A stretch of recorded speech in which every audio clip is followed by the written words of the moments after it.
வணக்கம் மாணவர்களே, நம்ம இப்போ 11ஆம் வகுப்பு அடிப்படை இயற்கணிதத்தில் பயிற்சி 2.2ல் 4வது கணக்கு பார்க்குறோம்.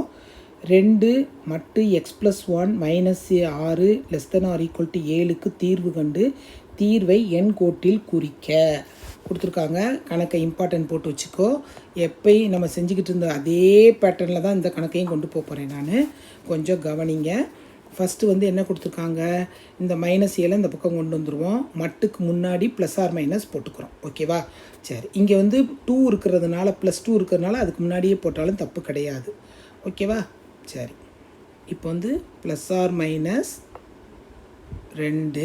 மட்டு x+1 அந்த அடையாளம் நம்ம இது செய்ய போகிறோங்கிறதுக்காக நான் போடுறேன். -6 -7 ≤ 0. ஓகே, இப்போ நம்ம கணக்கு செய்ய போகிறோம். ஃபஸ்ட்டு ப்ளஸ் கொடுக்க போகிறேன். ப்ளஸ் கொடுக்கும்போது என்ன வரும்? 2x + 2 -13 ≤ 0. சரி, அடுத்து மைனஸ் எழுதிடுவோம்.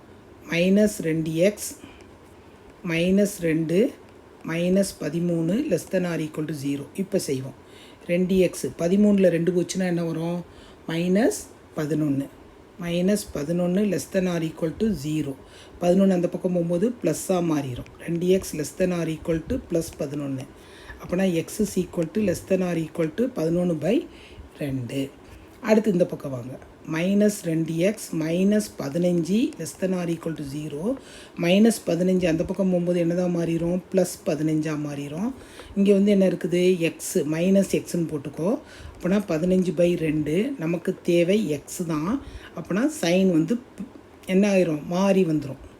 இங்கே மைனஸ் இருக்குதுன்னா இங்கே மைனஸ் போட்டுரும். ஓகேவா? சரி, இப்போ இந்த இன்ஈக்குவாலிட்டிங்கும் போது இங்கேருந்து கரெக்டாக வருது. ஆனால் நம்ம இது எல்லா கணக்கும் நம்ம செய்யலை, அதனால் இங்கே எழுத வேணாம்.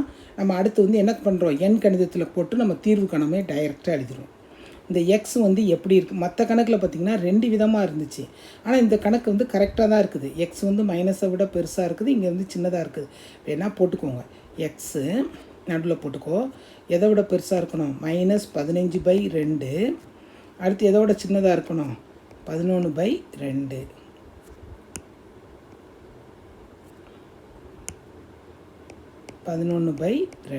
ஓகேவா? சரி, இப்போ எண் கோட்டில் எழுதுகிறோம்.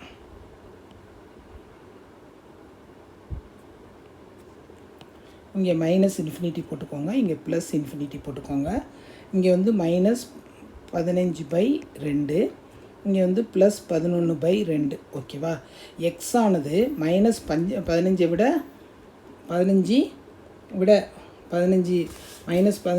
பெருசாக இருக்கணும். இதை விட பெருசாக இருக்கணும்னா இந்த பக்கம் வரும். ஓகேவா?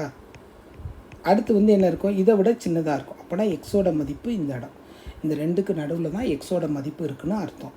தீர்வு கணம். இங்கே என்ன கொடுத்துருக்காங்க? +or- கொடுத்துருக்கனால நம்ம க்ளோஸ்டாக கொடுக்குறோம்.